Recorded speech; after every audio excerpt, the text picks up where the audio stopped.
Okay, we are moving on today to op art and pop art. Um, let's talk a little bit about op art here. Op art is coined op art because it has optical illusion properties. The movement was developed in the mid to late 60s by a guy named Victor Varsley. He's considered the father of the pop art movement, and he believed in making art accessible to all people, not just the upper crust of society. He also wanted he also pioneered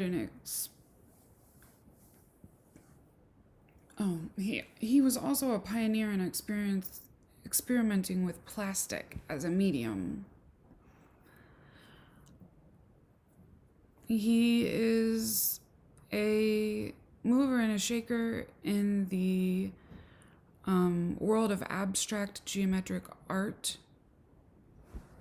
The result of his experiments with spatial ambiguity, optically dynamic structures, and their effects on visual precipitation burst into public consciousness in the mid 1960s. Under the name Op Art, he launches a short lived yet extraordinary popular wave of fashion.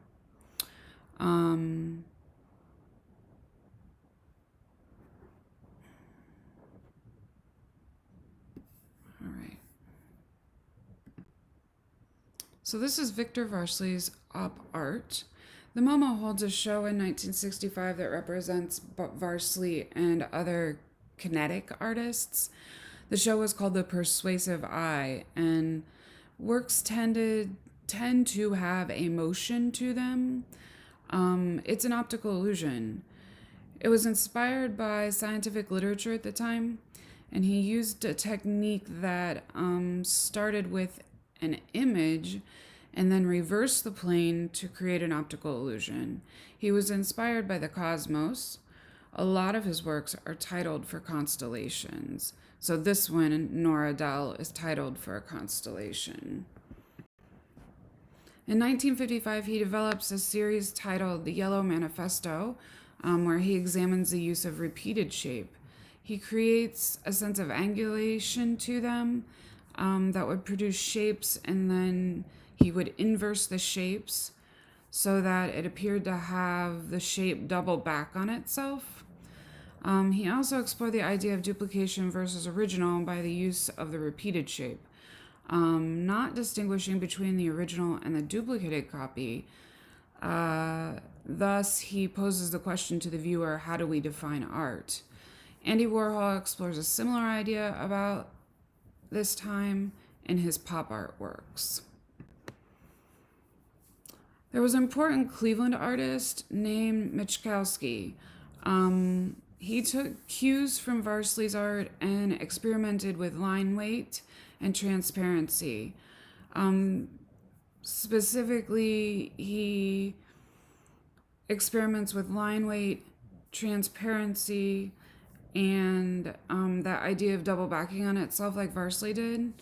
But he doesn't use that extreme contrast that Varsley's work carried.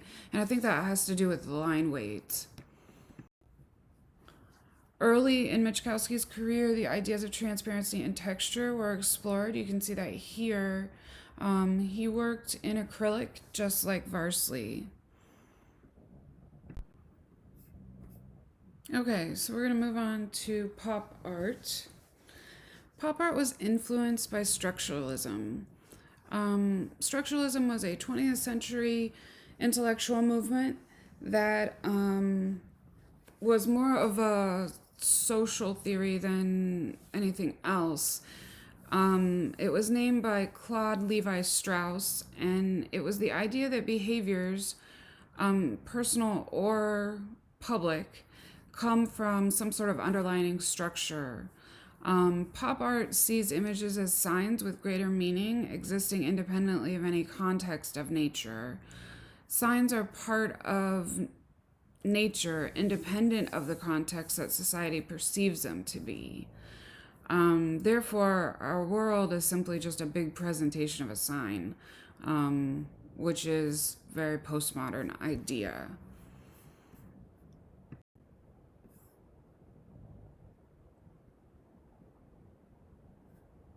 So, one of the works of art that we look at before we move on to our big pop art giant, who is Andy Warhol, is this work by Richard Hamilton. Um,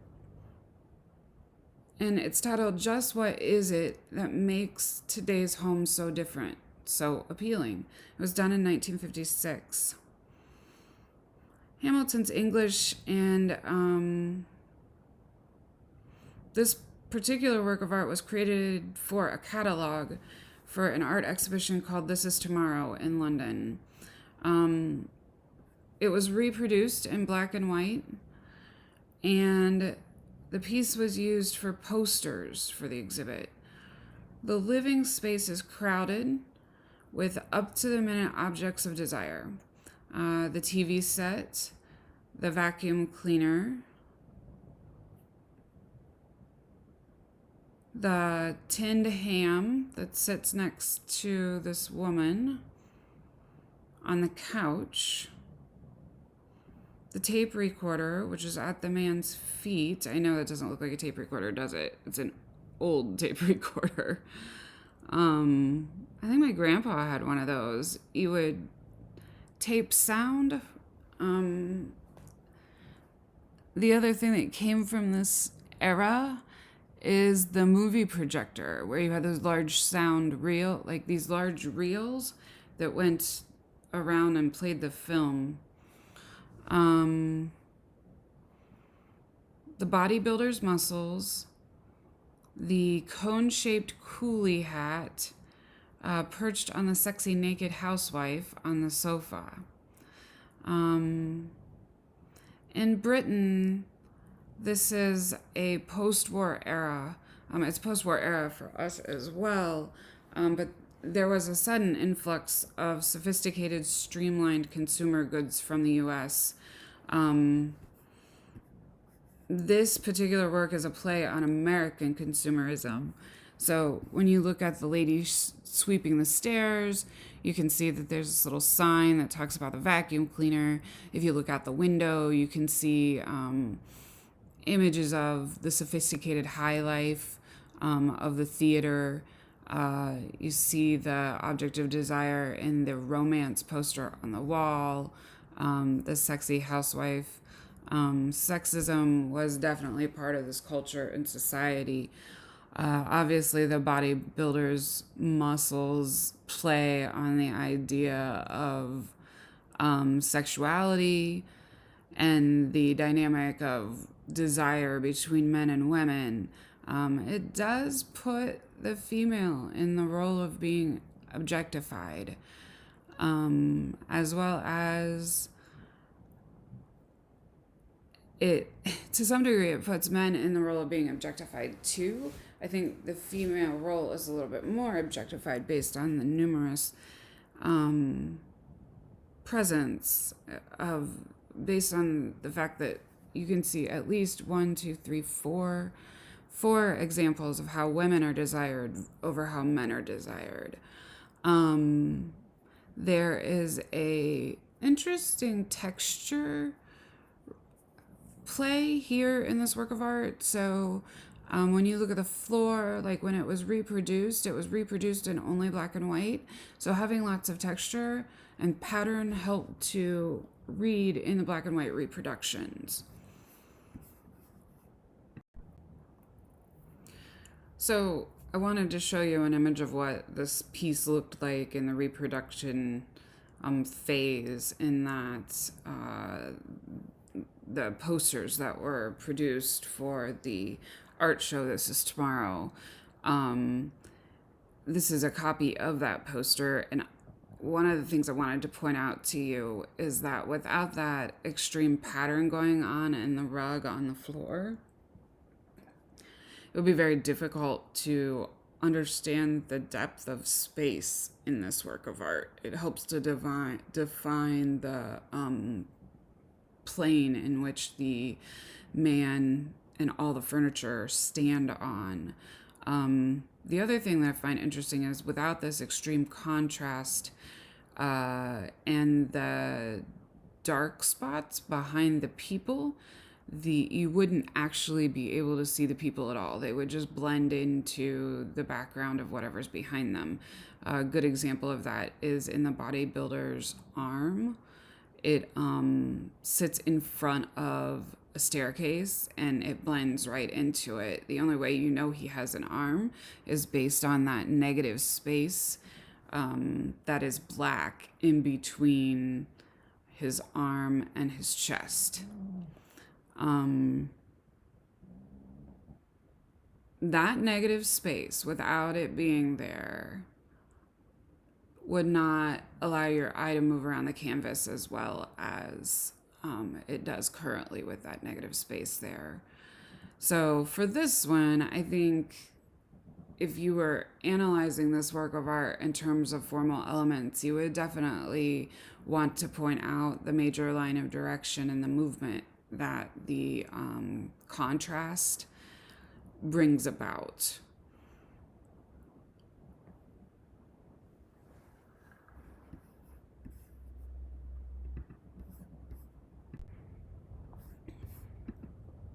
Okay, so I was sitting here trying to think of how I could sum up to you why Andy Warhol is so significant in the history of art.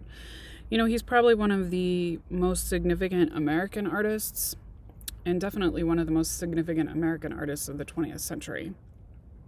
Why? Well, for one thing, he wasn't just a printmaker, he wasn't just a painter, he wasn't just a filmmaker or photographer. He explored all of those different mediums fully, and he did so in a way that exhausted the medium. As I was hunting for a sort of well-put way of explaining what Andy Warhol's significance is, I ran across a art historian, Robert Rosenbaum, wrote about Andy Warhol's work, and I thought that he put it very well, so I'm going to read it to you. Warhol's art is itself like a March of Time newsreel, an abbreviated visual anthology of the most conspicuous headlines, personalities, mythic creatures, edibles, tragedies, artworks, even ecological problems of recent decades.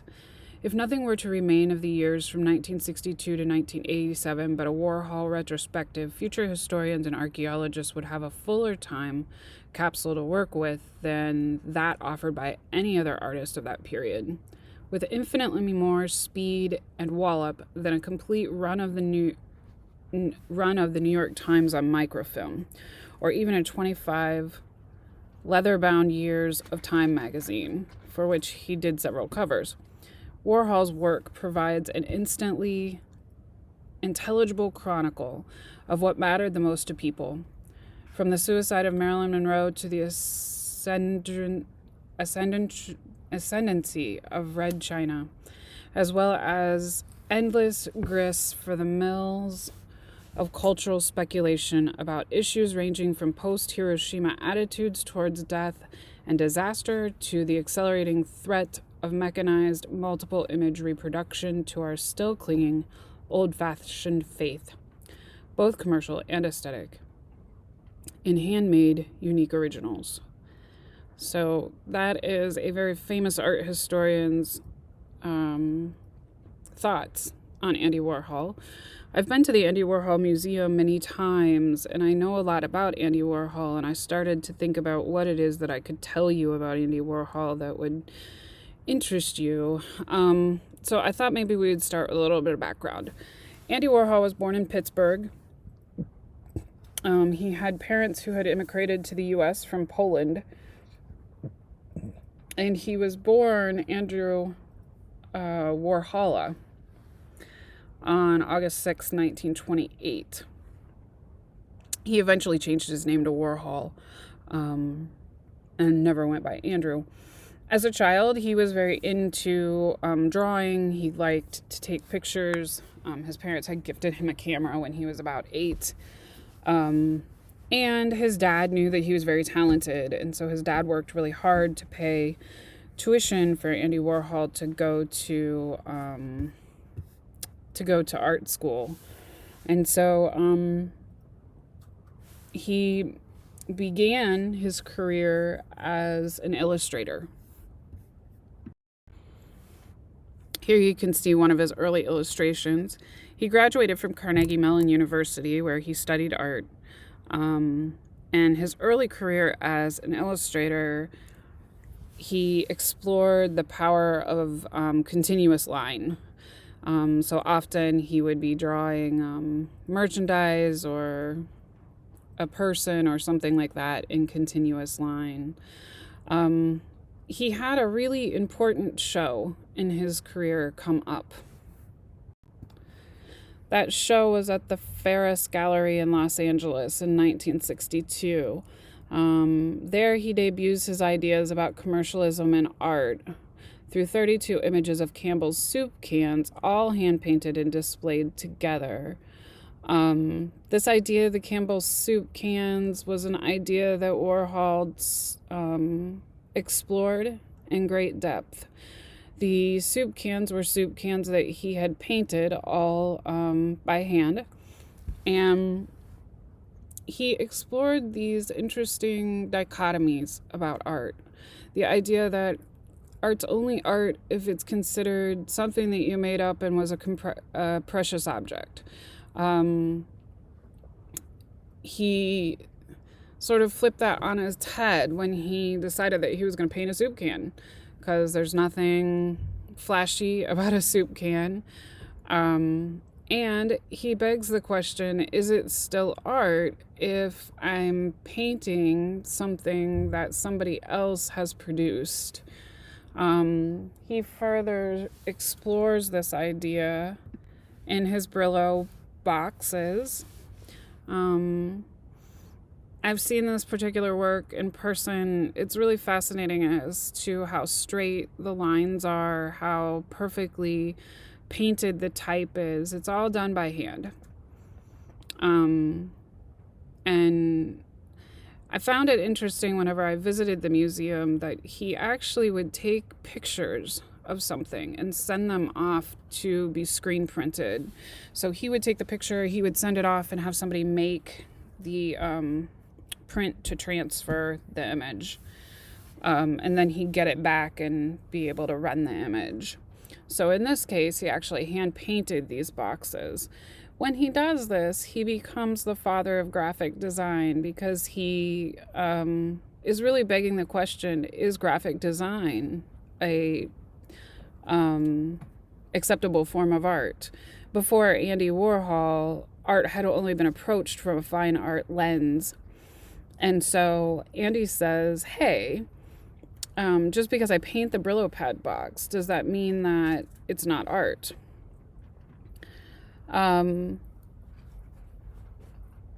People loved this deeper look into what makes art art. In 2012, Andy Warhol tops the list of sales in terms of his art, with the largest sale in the United States of $380 million for a 3-piece replica of a strikingly commercial packaged work of art. What you're looking at here is a sculpture and a painting, right? Because he had to make the Brillo pad box, and then he had to paint the box. Now, you might say, oh, big deal, it was some sort of cube that he painted, right? Well, it's made of wood. And what I would tell you is, when I went to CCAD back in the 90s, one of the classes we had to take was called 3D design. And the very first project we had, they wanted us to build a perfect cube. Only you had to do it out of double thick illustration board. And darn it if I didn't make that cube 5 times. And the professor would take a right angle and put your cube into the right angle and see if it wiggled. And if it did, you had to redo it. It took me until the very last final for me to redo my cube and make it so that it didn't wiggle in the right angle. Point being, cubes are a little bit harder to construct than you actually think.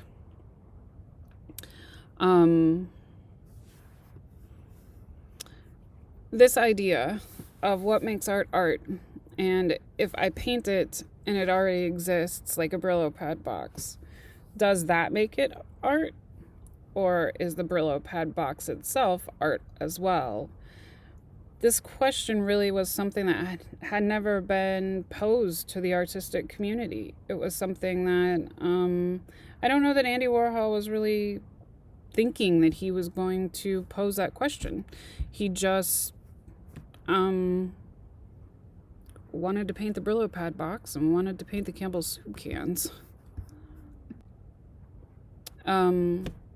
In 1962, so I kind of had a moral dilemma here as to whether or not I wanted to scoot in some information about Andy's filmmaking versus his pop art.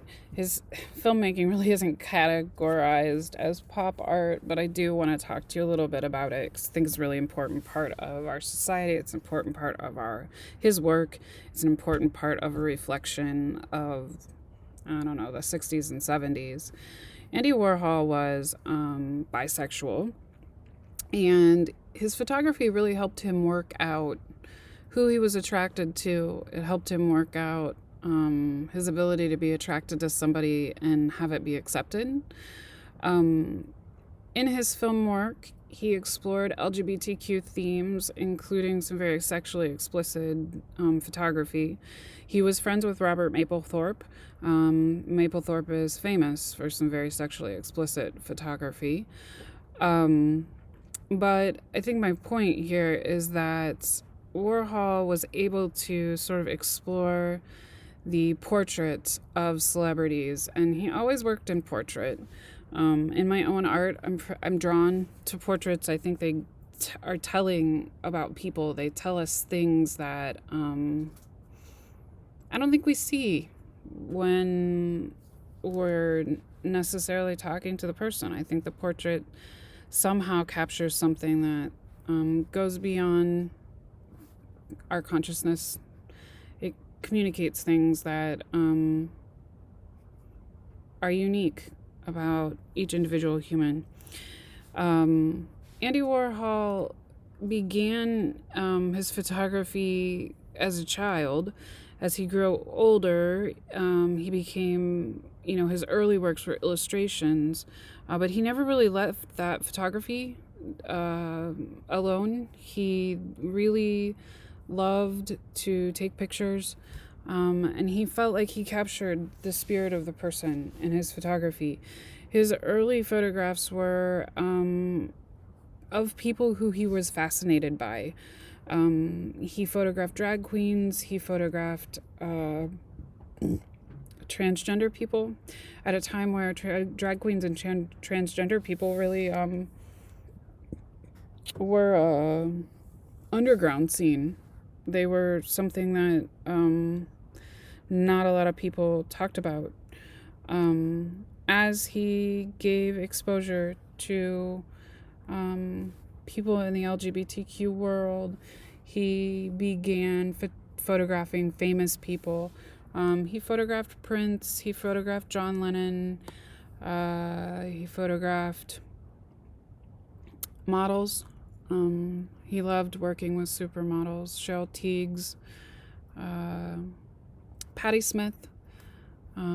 She's sort of the grandmother of heavy metal and or punk rock, I guess. Grace Kelly, people that you see pictured here. The other thing about Andy Warhol's photography is a lot of times he would photograph his friends, including Jean-Michel Basquiat. He was also friends with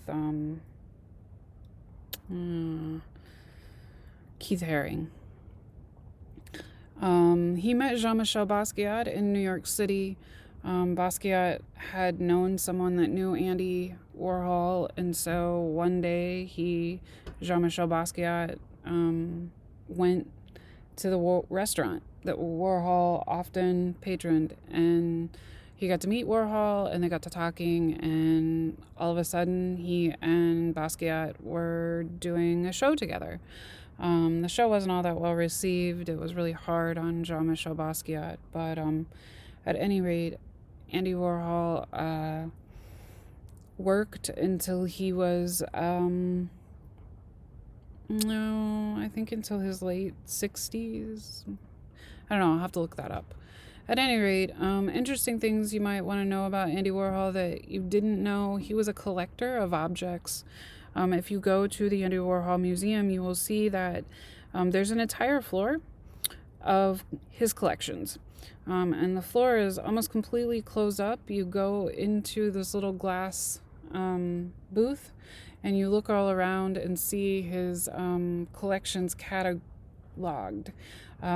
He would pack them up in boxes and write a list of everything that was in the box on the outside of the box, and he would just leave it.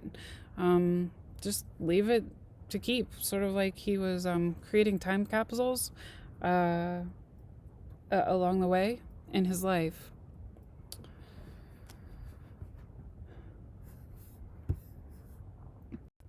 Okay, sad but true, we have to move on from Andy Warhol. Roy Lichtenstein is another one of those pop artists that we talk about a lot, probably one of the more famous of the pop artists. Lichtenstein wanted his art to seem very detached and impersonal. He felt like it was a reflection on American consumerism. He didn't want his audience to look at his work and feel like they were becoming in touch with a deeper part of him. He simply wanted to explore the object itself. This particular work of art is typical of Lichtenstein's work in painting. Lichtenstein was not only a painter, he was also a sculptor. He was the sculptor of Brushstrokes in Flight, which is a work of art that is at the Columbus airport. He was famous for these paintings, like the one you see here in front of you. He would paint these little tiny dots called Bandai dots. So way back in the day, long before you were probably even thought of, there was this way that you printed color. And of course, this was way before computers. So what would happen is that your printer would separate, well, and actually this is the way your bubble jet works. It would separate the colors into 3 or 4 colors that make up all other colors in printing. And in order to create your colors, you would take each color and create a layer of that color. So, like, I don't know, you could, maybe the top layer would be yellow, the next layer would be blue, next layer would be magenta, black and white, of course. And you separated all the colors on these acetate sheets so that you printed one color at a time. And as the reel printed, it would combine with the color underneath it and create the new color, right? So you ended up interesting mixtures of different colors. But that was the way that was done was called a color sep. And the Bandai dots, depending on how close together you put the dots, meant how well the color read. So Lichtenstein sort of creates a commentary on consumerism, and that everything that he's printing are things that, or everything that he's painting are things that are, I don't know, on the surface of objects. He paints lots of women, or lots of these paintings that seem to objectify women. He also does this in sort of a comic book style. It is a commentary on comic book printing, because he does separate the colors and hand paints these little Bandai dots. Now, he did not always draw his own paintings. Some of them came from comic books that he would hone in on a section and blow it up and then go in and hand color the areas. So it's interesting to me. Some people feel like that itself makes his work not as unique as it should be. This is Girl with Ball. He takes this image straight from an advertisement for a hotel in the Pocono Mountains. And so he pirates the image, but he transforms it. He submits the ad's photograph to, he takes the ad's photograph and puts it through several processes that are his own to create a unique work of art. He transforms the photograph from being a photograph into a painter's version of that photograph. The result ends up being a simplification of various parts of the image. And parts of the image are more intensified. So the girl that you see here, she's got this ball above her head. It's separated into these very graphic, alternating white and red. Then you look at her face, and her mouth seems to read as one shape because of the intense red. And it sort of makes the people feel more doll-like than female. It detaches you from the personal connection that the photograph has. He definitely capitalizes on sex appeal and what it is that the American society desires, especially as she sort of becomes more, she seems to become as artificial as the ball itself. All right, so a famous pop artist that, or something that we don't think about when we think about pop art, is that there were actually pop art sculptures. Claes Oldenburg is probably the person that I think of the most when I think of pop art sculptures. This is Lipstick on Caterpillar Tracks in 1969. It was reworked in 1974. Claes Oldenburg sculpted things that tended to have a political meaning behind them. If you've ever been to Cleveland, there's a giant gavel that sits outside of the Cleveland courthouse that Claes Oldenburg sculpted. I believe Pittsburgh has a big stamp. I just can't remember where it's at. The thing about Claes Oldenburg stuff is scale. The gavel that sits in front of the Cleveland courthouse is enormous. This caterpillar with a lipstick on the caterpillar tracks is large. Oldenburg begins proposing these large-scale sculptures of everyday objects in the 60s in the spirit of Andy Warhol. And he wanted to talk about American consumer culture, which I think is funny because he wasn't American. This work of art, for example, is about nationwide free speech and anti-war protesting. A group of Yale School of Architecture students and faculty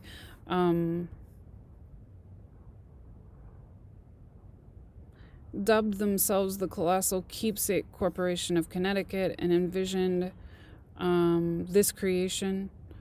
And they wanted it to be put on campus. It was displayed on campus as a revolutionary aesthetic and political statement. They had a rally that celebrated the work of art's installation, and its aggressive presence disrupts the public space. And it was intended as a platform for public speaking, but ultimately ended up being refurbished and installed at Morse College in 1974. Oldenburg uses these large-scale sculptures that are simplified to make political statements, just like this one made a political statement about it made a political statement about anti-war rallies. The gavel that sits in front of the Cleveland courthouse makes a statement about the judicial process. He is additionally interested in consumerism the exact same way Andy Warhol is. He created an interesting series of work. It was sort of a multimedia work that was an installation-based approach. This work of art here is one example of that installation-based approach. He would go to a thrift store, purchase something, and sew it together and stuff it so it felt puffy, like this dress that's in the front of the picture plane, for example. He would then put it through this interesting process in which he made the material feel starchy and stiff, and then he would be able to paint over top of that.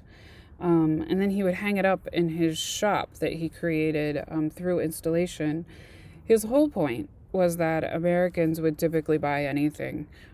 He would hang things up like this dress that had stuff all over it, these shoes that had something written on them. And it was basically this phenomenon of Americans like to shop. Another sculptor that we talk about when we talk about pop art is Jeff Koons. Koons did work in fiberglass, and technically we call him neo-pop art. But if you've ever seen one of Koons's works, he overly sexualizes women into these like Venus-type creatures, and he creates fiberglass sculptures of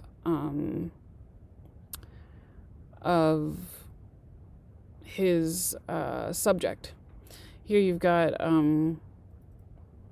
this woman holding a pink panther, and I can't remember who this person is.